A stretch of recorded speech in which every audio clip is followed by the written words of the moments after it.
Bonjour à toutes et à tous et bienvenue dans cette première et nouvelle édition du journal du lycée Félix Meyer de Creuswald, où chaque lundi nous informerons sur les différentes actualités hebdomadaires de manière objective. Je me présente, je suis Willem Aurélien, élève en première 2, et j'animerai cette émission avec un autre élève également de première. Bonjour à tous et à toutes, je me présente Crémades Mathieu, élève de première STMG. Merci Mathieu. Nous commencerons par parler d'Éric Zemmour et son dernier discours faisant polémique chez les gens depuis longtemps. Nous parlerons ensuite des incendies de Rouen faisant peser un sentiment d'insécurité sur les habitants. Nous aborderons également le sujet de la NASA et de sa découverte imminente sur Mars. Nous parlerons aussi de l'attentat à la préfecture de Paris, ainsi que du discours du ministre de l'Intérieur, Christophe Castaner, à ce sujet. Et nous finirons par parler de l'agression mortelle d'un jeune collégien à Seine-Saint-Denis avant de passer à de plus petites annonces. Samedi 28 septembre, Éric Zemmour se trouvait à la tribune de la Convention de droite, une réunion organisée par les proches de l'ancienne députée d'extrême droite, Marion Maréchal Le Pen. Là-bas, Éric Zemmour tint un discours sur l'immigration comportant des arguments racistes, xénophobes et islamophobes. Suite à ce discours, Zemmour fut condamné pour provocation à la haine religieuse et fut l'objet d'une nouvelle enquête pour propos violents. À cause de cette nouvelle enquête et de ces condamnations, RTL, travaillant avec Zemmour depuis bien longtemps, décida le jeudi 3 octobre de mettre fin à sa collaboration avec le polémiste de droite. Le groupe M6 arrêta partiellement sa collaboration en précisant que toutes les portes ne lui sont pas fermées, mais qu'il ne pourra plus être simplement vu comme un journaliste lambda suite à ses condamnations et à ses citations de Renaud Camus, un théoricien du grand remplacement de la population blanche et chrétienne par une population immigrée musulmane. Sa récente enquête fut lancée par le parquet de Paris pour provocation publique à la discrimination, à la haine ou à la violence et suscita de nombreuses réactions dans le monde politique, associatif et surtout dans les médias. La nuit du 26 septembre se déroulait une série d'incendies dans l'usine Lubrizol se situant à Rouen, laissant planer sur la ville et ses habitants un sentiment de crainte et d'incertitude. Hier, l'entreprise Normandie Logistique, comportant les 4000 tonnes de produits ayant brûlé ce jour-là, a assuré aux habitants de Rouen que les produits chimiques ayant brûlé étaient tous sans danger. Je cite, « Lubrizol est un de nos clients. C'est logique que nous ayons ces produits chez nous. Des produits qui sont ni dangereux, ni toxiques, ni inflammables. » Gérald Le Corré, responsable CGT de la Seine-Maritime, a également réagi sur le site d'information France Bleu. « Cela n'a aucun sens, dit-il.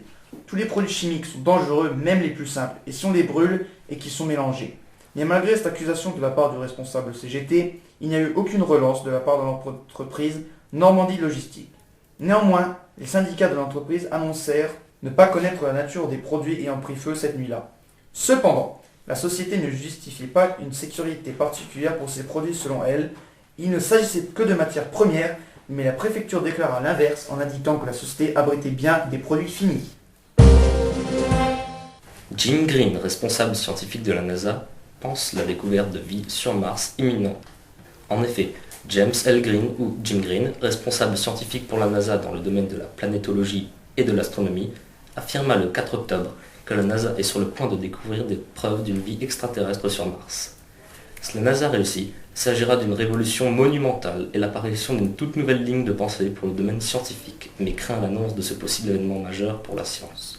Même si cette découverte constitue un tournant important dans le domaine scientifique, elle peut également bouleverser le domaine philosophique. Bien entendu, les scientifiques ne s'attendent pas à trouver des formes de vie évoluées, mais plutôt à la présence de micro-organismes vivants, explicables par la présence d'eau anciennement sur Mars. À partir de l'été 2020, la NASA prévoit 2 lancements d'expéditions rovers sur Mars qui effectueront des prélèvements à proximité d'un ancien océan. Les prélèvements ne pourront avoir lieu qu'à une certaine profondeur à cause des radiations maintenant la planète sous une chaleur minimale constante de moins 65 degrés. Malgré cette température extrême, la découverte de vie reste très possible, car face aux environnements extrêmes, la vie se déplace sous les roches, a souligné Jim Green. Car grâce à la croûte terrestre, nous savons désormais qu'il y a plus de vie en profondeur qu'en surface. Jeudi 3 octobre, Michael Harpon fut l'auteur d'un attentat au couteau à la préfecture de police de Paris et a tué 4 personnes avant d'être abattu par les forces de l'ordre. Michael Harpon, 45 ans, était lui-même employé à la préfecture, originaire de Fort-de-France. Il travaille à la préfecture depuis 20 ans au service informatique. Il a été décrit par ses collègues et par les médias comme quelqu'un de très renfermé, pratiquement muet et sourd par son comportement, mais n'avait jamais eu de débordement avant ce jour. Malgré ces témoignages, certaines personnes ont annoncé que son comportement avait radicalement changé après les attentats de Charlie Hebdo en 2015.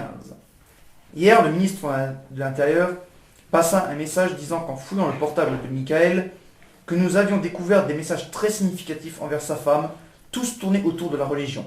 Christophe Castaner, le ministre de l'Intérieur, avait annoncé jeudi trop rapidement qu'il n'y avait aucun problème à propos de Michael et qu'il n'y avait également aucune information à apporter. Et l'ajout de toutes ces informations remet en question son jugement ainsi que l'annonce qu'il avait fait le jour même sur la chaîne TF1. Christophe Castaner a ensuite reconnu les nombreuses failles dans le comportement de l'individu et a annoncé que si un signalement a été fait, le pire aurait pu être évité. Les nombreuses pistes d'un possible coup de folie ont été supprimées et la femme de Michael, qui était retenue en garde à vue jusqu'à hier soir, a été libérée. Le vendredi 4 octobre dans la matinée, un jeune collégien de 15 ans fut poignardé à Seine-Saint-Denis à l'entrée du stade Jean Jaurès. Le soir même, l'adolescent se trouvait entre la vie et la mort et finit par succomber à ses blessures. L'adolescent s'interposa dans une bagarre entre 3 mineurs, âgés de 14 et 15 ans, et se fit poignarder. La police judiciaire a pris en main l'enquête et les 3 individus mineurs comportant l'agresseur furent mis en garde à vue. Les faits se sont déroulés vers 11 h à l'entrée du stade municipal, où les élèves du lycée voisin y suivaient des cours d'EPS. La victime a, selon les sources, reçu plusieurs coups de couteau avant de s'évanouir, avant que le SAMU tente un massage cardiaque afin de sauver le jeune homme, qui succomba malgré tout. L'adolescent s'interposa pour sauver un camarade, étant la cible de l'agresseur au couteau, mais finit par servir de cible. Quand les secours sont arrivés, l'adolescent se trouvait déjà entre la vie et la mort, et était en état d'arrêt cardio-respiratoire. Un an auparavant, une scène similaire s'était produite. Un jeune homme de 13 ans mourut également sous les coups de couteau de son agresseur au lycée. Nous passons désormais aux petites informations.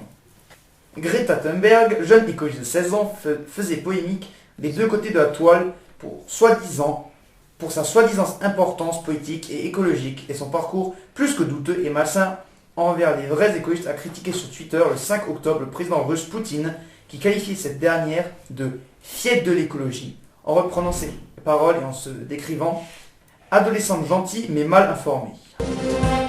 Le 4 octobre, 2 adolescentes se sont échappées d'une usine à nouveau-nés en Afrique de l'Ouest, supposée revendre ses enfants après leur naissance.